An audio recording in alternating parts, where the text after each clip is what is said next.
Horror stories point में आप सभी का स्वागत है। तो दोस्तों, आप लोग कैसे हो? उम्मीद करते हैं कि आप लोग अच्छे ही होंगे।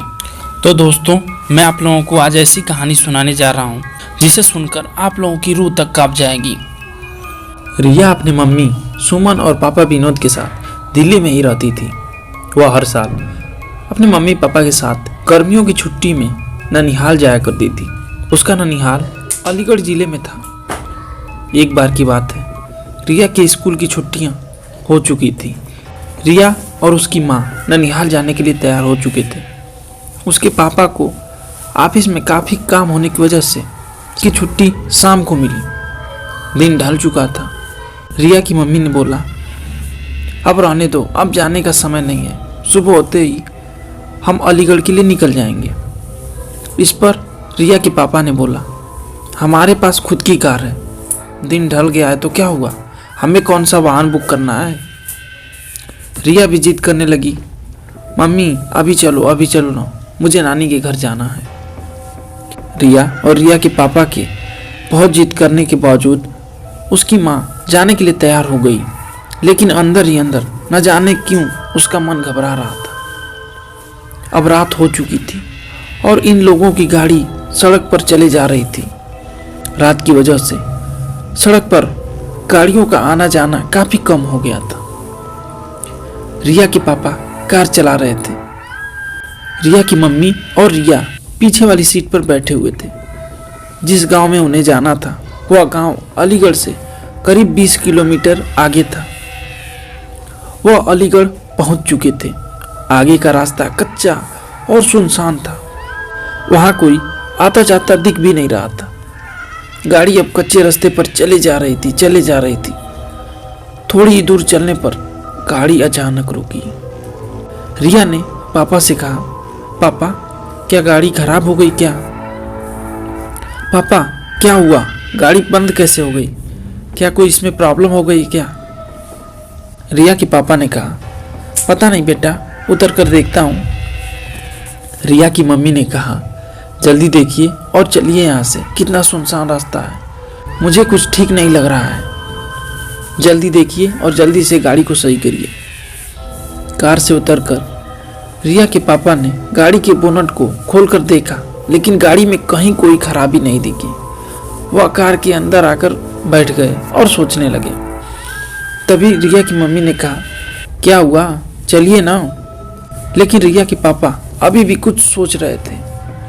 फिर रिया की मम्मी ने कंधे को पकड़कर जोर से हिलाया और कहा, क्या हुआ, क्या सोचने में लगे हैं? कह रही हूँ चलिए यहाँ से, मुझे कुछ अजीब सा महसूस हो रहा है। एक तो सुनसान रास्ता, ऊपर से रात, जल्दी चलिए। तब रिया के पापा ने कहा, मैं यह सोच रहा हूँ कि गाड़ी में कोई खराबी भी नहीं है, फिर गाड़ी रुक कैसे गई? रिया की मम्मी ने फिर कहा, देखिए क्या पता, एक बार फिर से ट्राई करिए, गाड़ी स्टार्ट ही हो जाए। तब रिया के पापा ने गाड़ी स्टार्ट करने के लिए चाबी घुमाई और गाड़ी स्टार्ट भी हो गई। अब कार दोबारा उस रात के अंधेरे को चीरते हुए फिर आगे बढ़ने लगी। अभी थोड़ी ही दूर कार चली थी कि रिया चिल्लाई, मम्मी। एकदम से रिया के पापा ने कार को रोका। दोनों मम्मी पापा रिया से पूछने लगे, क्या हुआ बेटा, चीखी क्यों? इस पर रिया ने कहा, पापा मुझे ऐसा लगा जैसे हमारी कार के नीचे एक आदमी और औरत आ गए हैं। रिया के पापा ने कहा, नहीं बेटा, ऐसा कुछ नहीं। अगर वह औरत आदमी हमारे कार के नीचे आ जाते तो हमें भी तो पता चलता, और वैसे भी रात बहुत हो गई है। मुझे नहीं लगता ऐसे में इस रास्ते पर हमारे अलावा कोई और होगा भी। रिया की आंखें डर से फटी हुई थी और वह कह रही थी, नहीं पापा, ट्रस्ट मी, मैंने देखा उन आदमी औरत को। सुमन ने कहा, गाड़ी थोड़ी तेज चलाइए। रिया की मम्मी ने कहा, गाड़ी थोड़ी तेज चलाइए। गाड़ी की रफ्तार रिया के पापा ने तेज कर दी। तभी कार के शीशे में रिया के पापा को एक डरावना चेहरा दिखाई दिया। उस डरावने चेहरे को देखते ही रिया के पापा का हाथ स्टीयरिंग से छूटा और गाड़ी का बैलेंस बिगड़ने की वजह से गाड़ी इधर उधर चलने लगी। जैसे तैसे करके उन्होंने अपने आप को और गाड़ी को संभाला। तभी सामने एक औरत आदमी दिखाई दिए जो गाड़ी रोकने का इशारा कर रहे थे, लेकिन उन्होंने गाड़ी नहीं रोकी बल्कि गाड़ी की रफ्तार और तेज कर ली, क्योंकि अभी तक वे लोग रिया की बात पर विश्वास नहीं कर रहे थे। और अचानक से उन दोनों आदमी औरत का ऐसे कार के सामने आना और लिफ्ट मांगना ही काफी था। रिया के मम्मी पापा भी डरने लगे। रिया के पापा तो पसीने से लथपथ हो गए और अंधाधुंध गाड़ी की रफ्तार बढ़ाए जा रहे थे। तभी रिया के पापा का डर अचानक और तेजी से बढ़ गया, क्योंकि वे दोनों औरत और आदमी फिर से उनकी गाड़ी के सामने आकर लिफ्ट मांग रहे थे और गाड़ी रोकने का इशारा कर रहे थे। अब तो रिया के मम्मी पापा की जान अब मुंह को आ गई थी। अचानक रिया की मम्मी का फोन बजा। रिया की मम्मी ने फोन उठाया और पूछा, हेलो कौन? दूसरी तरफ से उनका भाई अर्जुन बोल रहा था, हेलो दीदी, कैसी हैं आप? रिया की मम्मी ने बोला, भैया कुछ ठीक नहीं है, इस रास्ते पर बहुत गड़बड़ है। और उन्होंने उन दो आदमी और औरत के बारे में भी अर्जुन को बताया।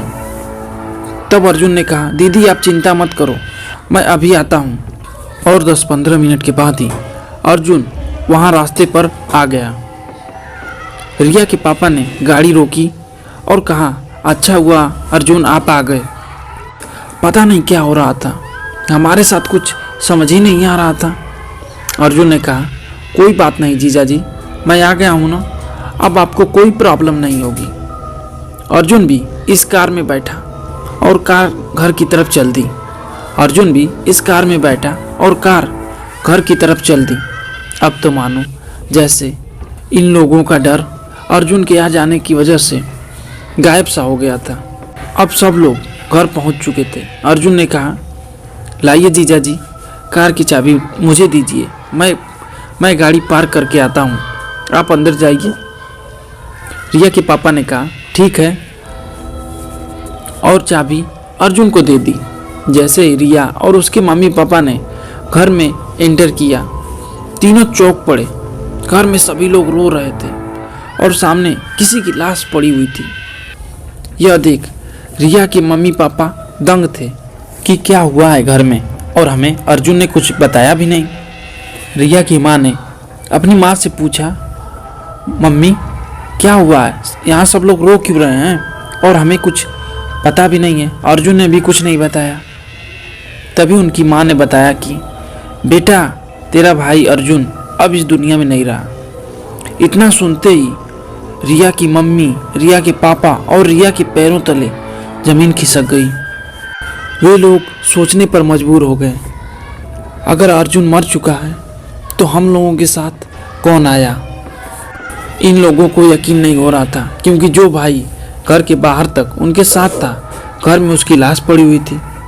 उन्होंने सोचा कि कहीं यह हमारा वहम तो नहीं है।